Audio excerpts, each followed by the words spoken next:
Hey, what's up everybody? I'm Dr. Evan Horschig and this is episode 44 of the Ask Squat U Show. Today we're going to be talking about Piriformis syndrome. Now, this is a common injury that often is misdiagnosed and improperly treated. So today we're going to go over specifically what Piriformis syndrome is, how you know if you have it or if it's actually coming from your low back, and some specific ways in which you can effectively treat yourself at home. I want you to have the capability to fully move the way your body was designed to, right? Jump overhead, I'll take you back to where my problems lie. In trouble, younger daughter done some shit that made my mama cry. Out to the heavens like I bless him, for I know he's lost. Caught in a trance and this manic depression settled in. Get up and get down, get up and get.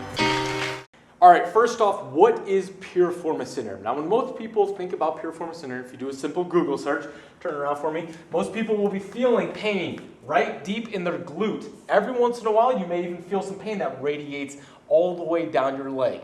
Now, why would they feel this? The piriformis, if we took a screenshot all the way through, the piriformis is a small muscle deep inside your hip, and it runs underneath your glute max and your glute medius, and attaches to your sacrum around here. You have a nerve that runs right through it called your sciatic nerve, either right through the muscle or right around the muscle.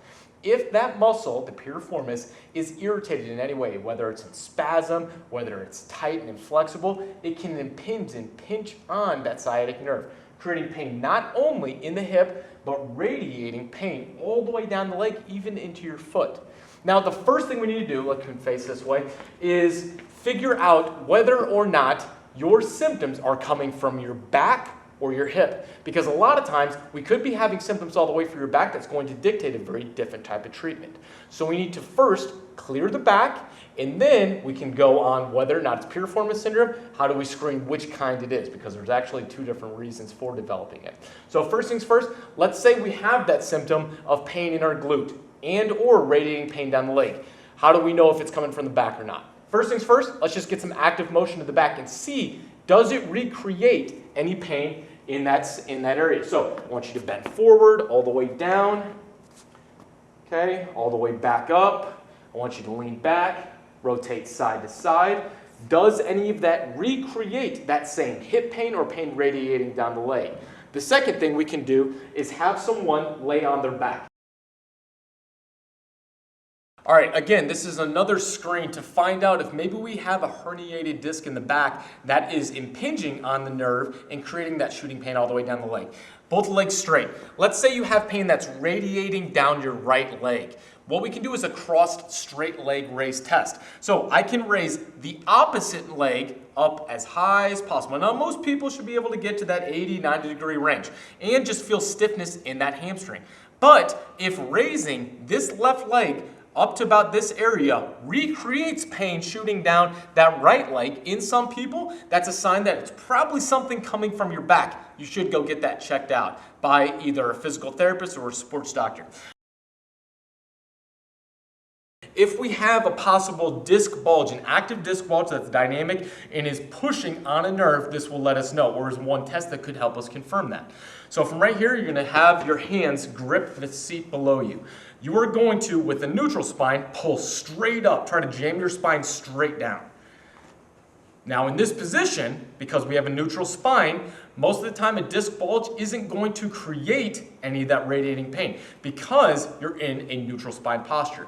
But if you round your back like crazy, round, round, round, get a good, there you go. Now do the same thing, pull up. If that then recreated pain, it's because that flexed posture of your spine with compression, which is the mechanism that creates more of a disc bulge, if that recreates any of that pain in the hip and shooting pain down the leg, we're thinking that your symptoms are more so from the low back and not necessarily Piriformis syndrome. So again, go get that screened by a medical doctor, physical therapist, or chiropractor. So if all those came back clear, that's good. Let's now talk about the piriformis because that's probably where your symptoms are coming from. All right, so what you're going to do next is position yourself on the ground. What we have to figure out is what position your piriformis is in, because not every piriformis syndrome is caused by the exact same mechanism. Years ago, most people would have told you that the piriformis always becomes injured when it becomes in spasm and it becomes very tight and stiff. However, newer research is coming out that is thinking that it could also be caused by a lengthened piriformis. So what we need to do is differentiate what type of piriformis syndrome are you having. What we're going to do is measure internal rotation on each side. It's a very simple test you can do at home. What you're going to do is pick up, let's say we have right-sided symptoms, right side hip pain, maybe even some shooting pain going down. Grab that left leg. You're going to bring the knee up, okay, relax that knee, just a little bit off the ground, 60 degrees or so. I don't need that thigh straight up and down. So come all the way down here. Now, in this position, your piriformis externally or laterally rotates the hip, the femur right here. So if the piriformis was to contract, it would bring the leg this way. So we are going to test for its length, how flexible it is, by medially or internally rotating. So I'm going to take his leg and I'm going to go this way. Now, most people, 30 degrees or so, that's about right there. That's about a pretty normal internal rotation for most people. Now, that is our normal side because, again, this is asymptomatic. There's no pain on this side. Then we're going to jump over to the other side and see and compare sides. So again, hips flex up to 60 degrees right here. We're not all the way up to 90. From right here, we're going to go internal rotation and compare to the non-symptomatic side. What did you find? Let's say right there. That's all you got. So we have limited internal rotation on the symptomatic side versus the non-symptomatic side, which means we have short piriformis syndrome. Again, because the piriformis externally rotates in this hip position, if it's stiff or tight, we're not going to be able to internally rotate out. So this would be short piriformis syndrome. Keep that in mind because that's going to dictate and change our treatment. If, however, you get here and boom, we're able to internally rotate a crazy amount, we have a lengthened or long piriformis syndrome. Once you figure out what type of piriformis syndrome you're dealing with, that's then going to dictate our treatment. You are going to take a lacrosse ball, any type of ball, and you are going to put it right into that area. So let's say, again, we're dealing with that right side. Let's switch sides so we're feet that way. You're going to put that ball, you can roll up. I want you to put that right into your lower hip. So we found our greater trochanter, the femur sticks out right there, and then your sacrum right in the middle. That's where you're going to find that piriformis, okay? Now roll over on top of it, and you can even cross your legs if you want to. There you go, and just sort of roll around that area. You're looking for, just like fumbling, some stiff or painful spots. Once you find a spot, sit on it. Be a mean massage therapist yourself for the next couple minutes, maybe 2 minutes, and then get on up and walk around and see what that feels like. This is very helpful for people with short piriformis syndrome. They often get pain while sitting for extended periods. Now you can get that as well with long, but most of the time short piriformis syndrome, you sit for a long time, this is going to hurt. So a tennis ball, lacrosse ball, get into that area and roll around for a few minutes. Because that piriformis is a lateral rotator below 60 degrees, the funny thing about this muscle is it changes its orientation and pull when you go past 90. So what you're going to do is you're going to put your foot into this position. Notice we're in an externally rotated position now. If we stayed in this low position, it would be the wrong way to stretch the muscle. But because the muscle changes its orientation as you come into hip flexion, it's going to change the way we stretch it. So from here, when you pull this thigh, grab this thigh and pull towards you, by stretching into external rotation past 90 degrees of hip flexion, you're now stretching that piriformis. You feel it stretching that hip? Yeah, something like this, foot up and over on the top, just like you were doing before. Okay, now sit up with good posture. Okay, lean your chest into it. Keep this nice and tight. Good, you feel that stretch as well? So same way, this is how you could stretch that lateral hip while you're sitting at work or at school all day long. Do not round that back. Now you just put yourself into a crappy posture position to try to stretch. Every stretch, you should still have good posture so that we're making sure that we're being efficient with the type of movement that we're doing and not putting extra pressure on other areas of the body so we're not wearing those areas out as well. So this is a good stretch as well. So we've got 3 things that you could do for short piriformis syndrome. Now, one of the reasons people believe that the piriformis could become lengthened and irritate the sciatic nerve is due to a biomechanical issue, the way in which we're moving. Let's say you're going down into a squat and the knees cave in. Right there, you're creating more of a pull of that lateral rotator into internal rotation, and it could compress the sciatic nerve. So a lot of our fix for long piriformis syndrome is going to be to strengthen that muscle and allow ourselves to have good tension in the hips. Let's go on your side. We're gonna put this grippy hip circle from slingshot across the knees. Okay, get that all the way up. Okay, simple, most basic one is gonna be a clamshell, okay? So you're not gonna plank up, just bend those knees, about right here. Again, this is for the left hip on this side. You're gonna keep that hip bone straight up and down. Greater trochanter is not gonna pull back. Open up the knee, just to about right there. Hold it for a couple seconds, and then back down. Should feel those lateral glutes kicking on. Something like this, I may start off with 10, 15, even 20 reps for a 5-second hold.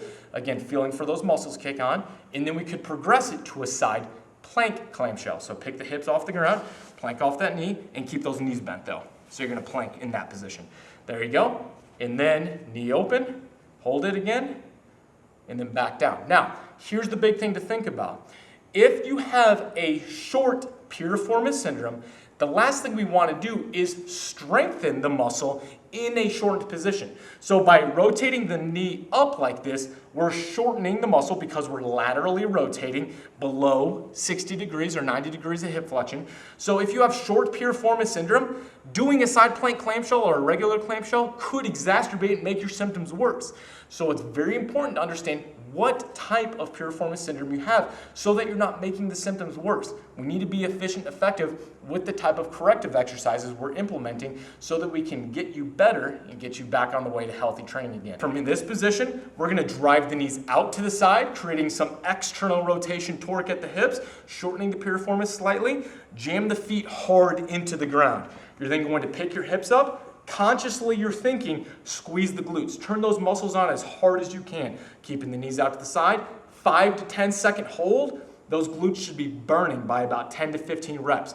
That's what we want. This should not make your symptoms worse at all. If you feel your hamstrings cramping, maybe bring your feet a little bit closer, jam the feet harder into the ground. But this is, again, exercise number 2 that you can work on. You're gonna do a slow banded squat for long piriformis syndrome. So feet in your normal squat position, okay? You're gonna drive those knees out to the side, getting those lateral hips to turn on, slow squat. Hold, pause, okay? Squat down, pause, and then all the way back up. Something like that. A lot of times we think that long piriformis syndrome is due to a biomechanical or a poor movement pattern. Sometimes the actual problem may not be visual to us with a double leg stance squat. It's not until we go single leg stance that the problem arises. So if you're feeling for that lateral hip pain, and we found out that you had long piriformis syndrome based on your testing, remember when you're down on the ground, fixing it in a single leg stance exercise can be very helpful. You're going to do a single leg squat. Now, not every single person can do a full astrogast pistol squat, but every single person should be able to do at least a good single leg squat off a small box height. This is called the touchdown squat. What you're going to do is stand on a small plate. It's about 4 inches off the ground. Stand right in the middle, and what you're going to do is push your hips back, bring your chest forward, and squat down. Now, the big reason for people, again, developing that long piriformis syndrome is as they go down, that knee is going to come in. That's lengthening that piriformis, the lateral rotator, in this position, which is, again, shoving that piriformis against the sciatic nerve and recreating your symptoms. So just the simple cue of driving that knee out in line with your foot's nice and tripod, stable against the box, is going to align those fibers of the muscle a little bit better and take pressure off that sciatic nerve. Now, let's jump Ryan up here, and I want you to face that way. The big thing a lot of people do incorrectly with this single leg squat is they jam the knee forward at the very start. So stand all the way up on one knee, okay? Jam your knee forward at the start. That's how a lot of people incorrectly will do the touchdown. You're just loading up your quads in that position. We want to get a proper hip hinge. So butt goes back, chest goes forward, okay? Squat down until you tap your heel and then back up. The cue I like to use is you're tapping an eggshell, you're not breaking the eggshell with your free leg, okay? Don't let your knee hit my hand, huge hip hinge. It's a little tough. Push your butt back, bring your chest forward. Good, and then all the way back up. Perfect, just like that. Again, if you're doing this correctly with enough hip hinge, you should feel those glutes kicking on like crazy on that side. Something like this early on, if this is tough for you, I don't care if you are one of the strongest power lifters in your weight class like Ryan is in USAPL, you should be capable of doing this with ease. And an inability to do a single leg squat is showing you that you have a deficit in motor coordination and control that could be hindering you along your path. So something like that, do you already feel your glutes kicking on a little bit? There you go.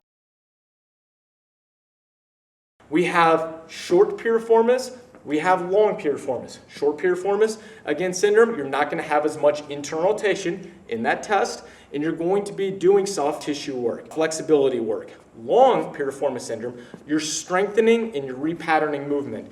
Eventually, if you're on the right path, things like your squat, your deadlift should be getting back to where you're completely pain-free. If you're having issues with this and it's not making sense, go see a physical therapist, go see a chiropractor, someone that works with rehabilitation but isn't just going to give you a pill, isn't just going to tell you to take time off and let it rest. You need to be active and get ahead of this injury so it doesn't turn into something worse. Go and follow Ryan on social media. He's a US APL 83 kilo powerlifter, American record holder in the bench press. Where can we find you on social media? So follow us on Instagram at sheepdogst. There you go. All right, thank you guys again for checking out today's show. If you want a little bit more information on Piriformis syndrome, head on over to SquatUniversity.com, click on the free blog article tab at the top, and then scroll the way down, how to correctly fix Piriformis syndrome. You can find all the information there with cited research to back up exactly what I'm talking about today. Until next week, guys, happy squatting.